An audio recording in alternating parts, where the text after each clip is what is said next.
যেমন আমি কথা বলিনি নুরুল হক নূর, ডাকসুর সাবেক সহসভাপতি এবং গণ অধিকার পরিষদের সভাপতি, তার উপরে আক্রমণ, যে পুলিশ এবং সেনাবাহিনী যে আক্রমণ করেছে সেটা নিয়ে।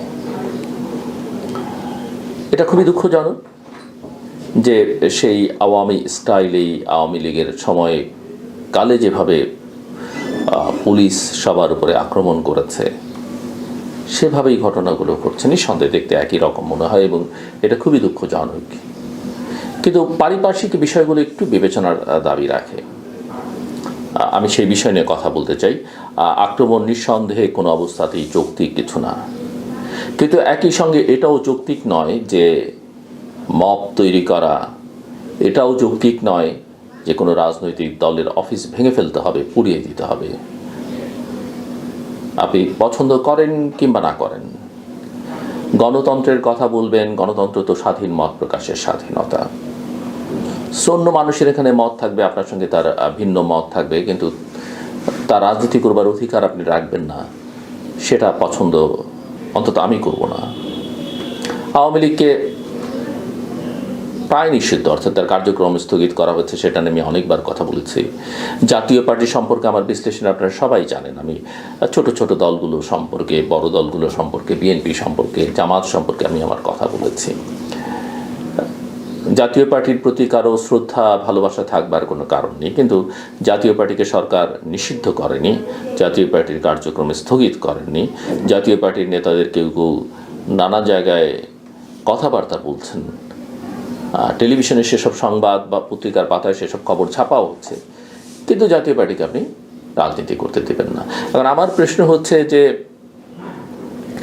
জাতীয় পার্টি থাকবে না, আওয়ামী লীগ থাকবে না, 14 দলীয় জোট থাকবে না, সবার ভোট টোট মেলালে কত হয়? 30 থেকে 40 তো কমপক্ষে। তো আপনি দেশের 30-40 এমনকি 20 ভাগ মানুষকেও বাইরে রেখে গণতন্ত্র প্রতিষ্ঠা করবেন কিভাবে? স্বাধীন মত প্রকাশ সেটা কিভাবে করবেন? শেখ হাসিনার আমলে আমরা লড়াই করলাম, সংগ্রাম করলাম সংবাদ মাধ্যমের স্বাধীনতার জন্যে, মত প্রকাশের স্বাধীনতার জন্যে, গণতন্ত্রের জন্য, ভোটাধিকারের জন্য। ভোটাধিকারের সঙ্গে তো মত প্রকাশের একটা সম্পর্ক আছে। মানুষ যখন ভোট দেয় সে তো তার মত প্রকাশ করে। তো আপনি সেটা করতে দেবেন না, আমি সেটা করতে দিব না, তাহলে বিচারটা করবে কে? তাহলে তো আদালত দিয়ে বা নির্বাহী বিভাগ দিয়ে দেশ চালানো যায়, ভোটের কোনো দরকার নেই। ভোট যখন আসে মানুষকে আপনি পছন্দ করতে দেন, মানুষকে প্রত্যাখ্যান করতে দেন। হ্যাঁ, অপরাধ যারা করেছেন ব্যক্তি, নিঃসন্দেহে তাদের বিরুদ্ধে সুনির্দিষ্ট অভিযোগ থাকলে তদন্ত সাপেক্ষে সেটা অভিযোগ প্রমাণিত হলে আদালত তার বিচার করবে। সেই বিচারও আবার নির্বাহী বিভাগ করতে পারে না, বা নাগরিক হিসেবে আমি আপনি করতে পারি না। আমাদের কোনো আইনি বা সাংবিধানিক অধিকার নেই সেটা করবার। তো আমি হঠাৎ করে রাষ্ট্রপতি আব্দুল হামিদ, সাবেক রাষ্ট্রপতি, দেশের বাইরে চলে গেলেন, একটা হইচই শুরু হলো এবং সেই অজুহাতে, সেই সুযোগে আওয়ামী লীগের কার্যক্রম নিষিদ্ধ করে দিলেন। আপনি হঠাৎ করে কথা নেই, বার্তা নেই, জাতীয় পার্টির অফিসকে আক্রমণ করবেন, জাতীয় পার্টির উপরে চড়াও হলেন। এতদিন ধরে জাতীয় পার্টি নিয়ে এত কথাবার্তা বলেননি কেন? প্রশ্ন। এখন এখানে যেই বিষয়টা অত্যন্ত গুরুত্বপূর্ণ সেটা হচ্ছে যে হঠাৎ হঠাৎ এই ঘটনাগুলো ঘটবার পেছনে আমি দেখি এক ধরনের ষড়যন্ত্র আছে। সেই ষড়যন্ত্রটি কি বাংলাদেশকে আনস্টেবল করা, কে যে কার হয়ে কাজ করছে সেটা বোঝা যায় না। সেই ষড়যন্ত্রটা কি নির্বাচনটাকে বিলম্বিত করা।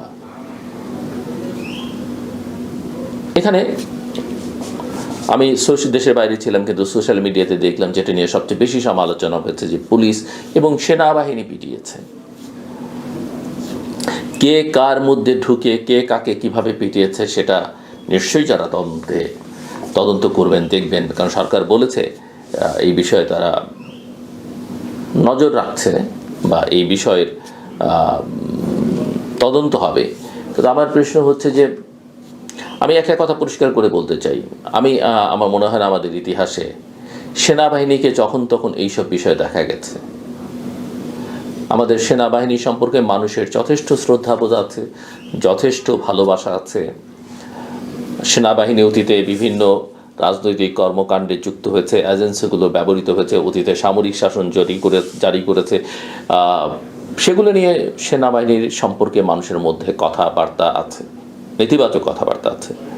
একাডেমিক বিতর্ক আছে, আমরা বিভিন্ন সময় সেটা করেছি, কিন্তু সেনাবাহিনী প্রতিষ্ঠান হিসেবে একমাত্র বাংলাদেশে যেটা শক্তভাবে দাঁড়িয়েছে, একমাত্র প্রতিষ্ঠান যেটাকে নিয়ে মানুষ প্রশ্ন তোলেনি কখনো, সেই অর্থে একাডেমিক বিতর্ক বাদ দিয়ে মানুষ এটাকে দেশপ্রেমিক সেনাবাহিনী বলে।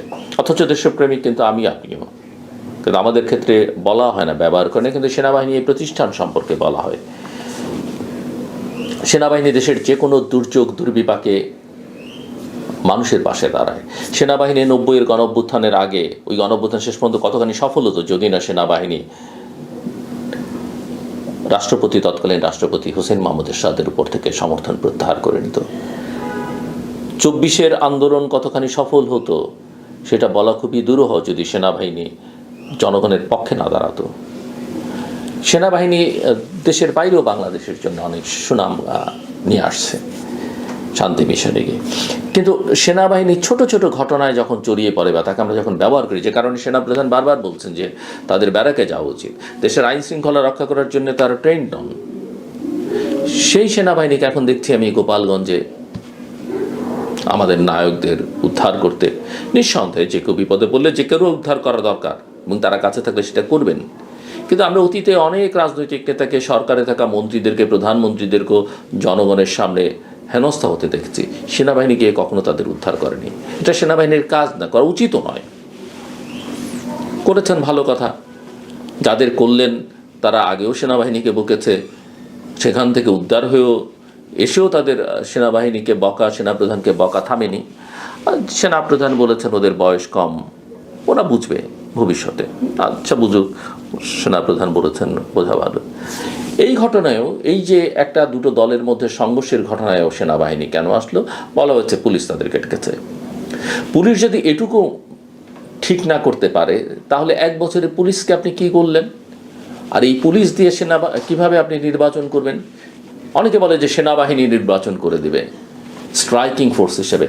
সারা দেশে কতগুলো ভোট কেন্দ্র থাকে কোনো ধারণা আছে কারো? আর আমাদের সেনাবাহিনীর ফোর্স কত সেটা সম্পর্কে কারো ধারণা আছে?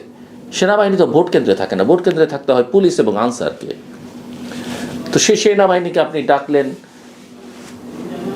এবং 2-1টা অ্যাকশনও দেখা গেলো, কে কার মধ্যে ঢুকে পড়েছে, সেনাবাহিনীর মধ্যে কে ঢুকছে, পুলিশের মধ্যে কে ঢুকছে, গণ অধিকার পরিষদের মধ্যে, জাতীয় পার্টির মধ্যে কার এজেন্ট ঢুকছে, এগুলো বলা মুশকিল। কিন্তু সেনাবাহিনীকে কিন্তু একটা বিতর্কের মধ্যে ফেলে দেওয়া হলো। আমরা দেখেছি যখন 32 নম্বর ধানমন্ডির বাড়ি ভাঙা হয়, ডিমলিশ করা হয়, সেনাবাহিনীও সেখানেও গিয়েছিল, দাঁড়িয়ে দাঁড়িয়ে দেখেছে, কোনো অ্যাকশন নেয়, সেটারও সমালোচনা হচ্ছে।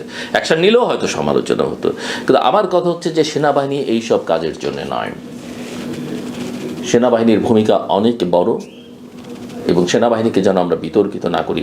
নুরুল হক নূরের ঘটনায় আমরা দেখলাম যে একজন সামরিক কর্মকর্তার বিষয়ে বলা হচ্ছে যে তাদের নির্দেশেই এই ঘটনাগুলো ঘটেছে, তারা হুমকি দিয়েছেন। কিন্তু নুরুল হক নূরের সঙ্গে ওই সেনা কর্মকর্তার যে কথোপকথন বা টেক্সট বিনিময় বা যে টেক্সট সেনা কর্মকর্তা করেছেন সেটা আমার দেখবার সুযোগ হয়েছে। এবং সেখানে সেনাবাহিনী একটা কথাই শুধু বলেছে, ওই সামরিক কর্মকর্তা ঊর্ধ্বতন, তিনি একটি বিশেষ গুরুত্বপূর্ণ দায়িত্বে আছেন, তিনি বলেছেন যে কোনো মবকে আমরা অ্যালাউ করব না। ফেয়ার এনাফ, এটা তিনি বলতেই পারেন, কেননা সরকার সেনাবাহিনীর সহযোগিতা চাইছে নির্বাচন করতে, সেনাবাহিনীকে ম্যাজিস্ট্রেসি পাওয়ার দেওয়া আছে, তারা ফিল্ডে আছে, এবং মব একটা বড় সমস্যা। সেনাপ্রধান সেনা কর্মকর্তা এবং সৈনিকদের সঙ্গে যতবার মিটিং করেছেন মব নিয়ে আলোচনা হয়েছে এবং তিনি বারবার সেখানে বলেছেন মবকে আর বাংলাদেশে অ্যালাউ করা হবে না। এবং মবে মানুষ কিভাবে ক্ষতিগ্রস্ত হয়, দেশ কিভাবে বিপদে পড়ে, মানুষের মধ্যে কি পরিমাণ ভয়ের আবহ, ভয়ের সংস্কৃতি তৈরি হয়েছে এই মবের কারণে। তো সেনাবাহিনী যদি, কোনো সেনা কর্মকর্তা যদি দায়িত্বপূর্ণ বলে থাকেন যে আমরা কোনো মবকে অ্যালাউ করব না এবং সকল পলিটিক্যাল পার্টিগুলো এর থেকে নিজেদেরকে রেস্ট্রেইন করবে, সেটাতে দোষের কিছু নেই। অথচ সেটাকে নিয়ে কত রকমের আলোচনা, গালগপ্প। আমার কথা হচ্ছে যে আসলে বুঝতে হবে যে আমরা আসলে গণতন্ত্রটা চাই কিনা। এই যে নির্বাচন নিয়ে কথা হচ্ছে, জুলাই সনদ নিয়ে এত আলোচনা হচ্ছে, কি হচ্ছে এখন? জুলাই সনদ কিভাবে বাস্তবায়ন হবে? এখন দেখছি ঐকমত্য কমিশন সনদ একভাবে তারা প্রস্তাব করবেন, সবাই স্বাক্ষর করবেন কিনা সেটা নিয়েও তারা নিশ্চিত নন। বাস্তবায়ন প্রক্রিয়াটার জন্য আলাদা সুপারিশ করবেন সেটা নিয়ে রাজনৈতিক দলগুলোর সঙ্গে আবার আলোচনা করবেন। এদিকে জামাত এনসিপি তারা তো বাস্তবায়ন ছাড়া, আইনি ব্যবস্থা ছাড়া সনদের নির্বাচন করা ঠিক হবে না সেটা বলছে। জামাত তো আরও জোর দিয়ে বলছে পিআর ছাড়া আগামী জাতীয় সংসদ নির্বাচন তারা মানতে চাইছে না। সংকটগুলো কে কোথা থেকে তৈরি করছে সেটা বোঝা দরকার। সো তারা পিআর ছাড়া নির্বাচন করবে না জামাত। তো সংকট কিন্তু নানা জায়গা থেকে তৈরি হচ্ছে। বিএনপি আবার এখন সরকারকে নির্বাচনের জন্য সহযোগিতা করতে চাইছে, সরকারের পাশে আছে এরকম একটা ভাব তারা রাখছে। ভালো কথা, সরকারকে সহযোগিতা করার মধ্যে কোনো দোষ নেই, কিন্তু বিএনপিকে বুকে হাত দিয়ে বলতে পারবে যে এই সরকারের অধীনে একটা ফ্রি ফেয়ার ইলেকশন হবে। বিএনপিকে জোরের গলায় বলতে পারবে এই সরকার নিরপেক্ষ থাকবে নির্বাচন পর্যন্ত। বিএনপিকে এটা বলতে পারবে কি না জোরের সঙ্গে যে তারা আসলেই বাংলাদেশে একটা অবাধ, সুষ্ঠু, গ্রহণযোগ্য, অংশগ্রহণমূলক, শান্তিপূর্ণ নির্বাচন চায়, অন্তর্ভুক্তিমূলক নির্বাচন চায়। এটা বিএনপিকে একটা রাজনৈতিক দল হিসেবে, দেশের সবচাইতে বড় রাজনৈতিক দল হিসেবে এই মুহূর্তে, যাদের ক্ষমতায় যাবার সম্ভাবনা 99.99% এখন পর্যন্ত, যদি না আনফেয়ার কিছু হয়, তাদের এটা বলার নৈতিক সাহস থাকতে হবে। আর না হলে ওই নির্বাচন হবে, বিএনপি হয়তো জিতবে, কিন্তু ফলাফলটা হবে শেখ হাসিনার মতো। সেটা কি? ভোটারবিহীন নির্বাচন। সেটা কি? প্রতিদ্বন্দ্বিতাহীন নির্বাচন। সেটা কি? প্রতিযোগিতাহীন নির্বাচন এবং অগ্রহণযোগ্য একটা নির্বাচন। সেই কালিমাযুক্ত নির্বাচনে বিজয়ী হয়ে বিএনপি অনেক রকমের থ্রেটে থাকবে। প্রথমত, দেশের অর্থনৈতিক, সামাজিক, রাজনৈতিক অবস্থা স্থিতিশীল নয়। এরকম একটা নির্বাচনের মধ্য দিয়ে বিজয়ী একটা সরকার দেশ চালাতে স্বাভাবিকভাবে, সহজভাবে পারবে কিনা। আওয়ামী লীগ, জাতীয় পার্টি সবাইকে বাইরে রাখলে জামায়াত ইসলামী সম্ভাবনা এবং তার যদি মিত্রশক্তি সে করতে পারে, তারা অপোজিশন হবে। প্রথমবারের মতো 54 বছরে বাংলাদেশের ব্র্যান্ডিংয়ে, পলিটিক্যাল ব্র্যান্ডিংয়ে বাংলাদেশে একটা নতুন মাত্রা যুক্ত হবে যে জামায়াত ইসলামী, যারা 1971 বাংলাদেশের স্বাধীনতার বিরোধিতা করেছে, জামায়াত ইসলামী যারা একটা ধর্মভিত্তিক রাজনৈতিক দল এবং তাদের মিত্ররা, আমি ধর্মের বিরুদ্ধে বলছি না, এবং জামাত ক্ষমতায় গেলেও আমার কোনো আপত্তি নেই, মানুষ যদি চায় ভোট দিয়ে পাঠায় আমার কোনো আপত্তি নেই, কিন্তু এটা তো বলতেই হবে, এটা বলতে তো কোনো দোষ নেই যে বাংলাদেশের জনগণ 54 বছর পূর্বের সমস্ত ইতিহাস ভুলে তার মধ্যে একটা বড় ট্রান্সফরমেশন ঘটেছে এবং সে এখন ধর্মভিত্তিক রাজনৈতিক শক্তি, কারো ভাষায় উগ্রবাদীদের, কারো ভাষায় স্বাধীনতা বিরোধীদের পছন্দ করছে। মানুষের সেই অধিকার আছে এবং সেটা জামাতের দোষ নয়, জামাত যদি কনভিন্স করতে পারে মানুষকে। সো আমি যেটা বলছিলাম যে জামাত বিরোধী দলে থাকবে, বাংলাদেশের ব্র্যান্ডিংয়ে, ইমেজে নতুন একটা মাত্রা যুক্ত হবে। ভালো, খারাপ, অশ্লীল, সেটা আপনি পরে বিচার করেন, কিন্তু সেটা হবে। আমাদের সামাজিক যে ফ্যাব্রিক্স আছে, স্ট্রাকচার আছে, সেখানে তখন একটা বড় পরিবর্তন আসবে।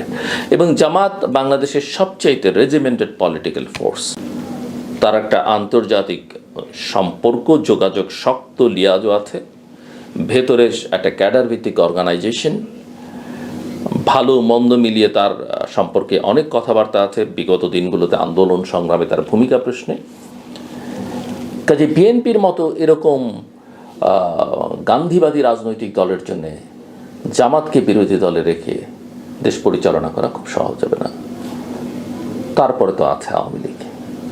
আওয়ামী লীগের মতো দল আপনি যদি পছন্দ করি আর না করি, আমাদের পছন্দ করবার কোনো কারণ নেই, যা ঘটেছে তাও পছন্দ করবার কোনো কারণ নেই, কিন্তু ন্যায়সঙ্গত যৌক্তিকভাবে যদি কথা বলেন, আপনি এক অন্যায়ের প্রতিবাদ, এক অন্যায়ের বিরোধিতা আপনি আরেকটা অন্যায় দিয়ে করতে পারেন না।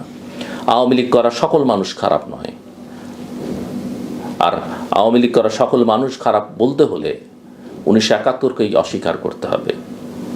সো আপনি, আর আওয়ামী লীগ বিএনপির মতো এত নরম সরম দল নয়, ইতিহাসে বহুবার তারা প্রমাণ করেছে। সরকারে থেকে তো দেখিয়েছি, আমাদের বিরোধী দলে থেকেও আমাদের দেখিয়েছে সেই আওয়ামী লীগ চুপ করে এই 1 বছর বসে আছে বলে সামনেও বসে থাকবে।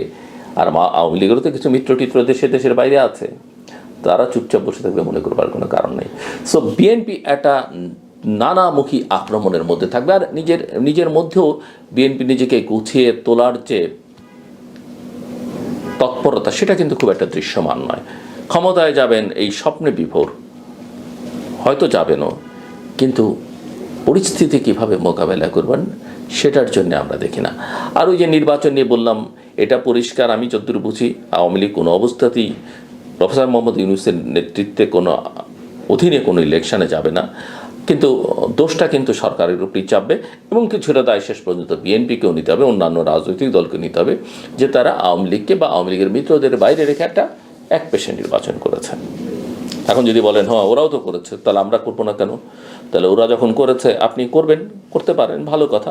তাহলে আর ওই ন্যায়ের কথা, গণতন্ত্রের কথা, অন্তর্ভুক্তির কথা, সেগুলো বলা মানায় না। হ্যাঁ, আমি বলছি এখন আপনি আমাকে আওয়ামী লীগের দালাল বলতে পারেন, কিন্তু যারা দালাল বলেন আমি নিশ্চিত তারা আমার মতো সাফার করেননি, আমার মতো বিরোধিতা করেননি। হ্যাঁ বলবেন আমি রাস্তায় নেমেছি, আপনি এক রাস্তায় নেমেছেন, আমি 10 রাস্তায় ফাইট করেছি। যদি চ্যালেঞ্জ করেন একেবারে তথ্য প্রমাণ সহ, সবাই জানে, জেনে যদি আপনি উটপাখির মতো মাথা লুকিয়ে না জানার চেষ্টা করেন, আমার কিছু বলবার নেই। এবং ভবিষ্যতে করব, আওয়ামী লীগ, বিএনপি, জামাত সরকারে যে থাকবে, অন্যায় ভুল যে করবে, আমার কাজ হচ্ছে, আমার পেশা হচ্ছে সেটাকে চ্যালেঞ্জ করা, প্রশ্ন তোলা। এই কাজটা আমি করতেই থাকবো। প্রফেসর মোহাম্মদ ইউনূসের মতো এত সজ্জন ব্যক্তি, এত বড় মাপের মানুষ, আর তাকে কিভাবে দেশের কাজে লাগানো যায় তিনি যখন দায়িত্ব নিয়েছেন, সেই বিষয়ে নিয়ে আমার একাধিক ভিডিওতে কথাবার্তা আছে। কিন্তু আমি যখন দেখছি যে তিনি পারছেন না, তার পারিষদবর্গ নিয়ে তিনি ব্যর্থতার পরিচয় দিচ্ছেন, এবং তিনি নিজেও স্বীকার করেছেন তারা অভিজ্ঞ নন, আমার কাজ তো করতেই হবে সমালোচনা। কে ক্ষমতায় থাকলো, তিনি আমার ভাই না বোন না মা না বাবা, তিনি কত আন্তর্জাতিকভাবে পরিচিত, সেটা দেখা আমার দায়িত্ব না। আমি জনগণের একজন হয়ে আমার পেশাই হচ্ছে এটা, প্রশ্ন তোলা, চ্যালেঞ্জ করা, এবং সেই কাজটাই আমি করছি। সব মিলিয়ে আমি ভালো কিছু দেখছি না। যদি আমি ভালো দেখতে চাই, যদি আমি ভালো কথা বলতে চাই, যদি আমি মানুষকে অনুপ্রাণিত করতে চাই, যদি আমি তরুণদের স্বপ্ন দেখাতে চাই, আমি আশা করি সেই দিন সত্যি আমাদের সামনে আসুক। আমার কথা শুনবার জন্য অসংখ্য ধন্যবাদ। আপনাদের সবার জন্য শুভকামনা।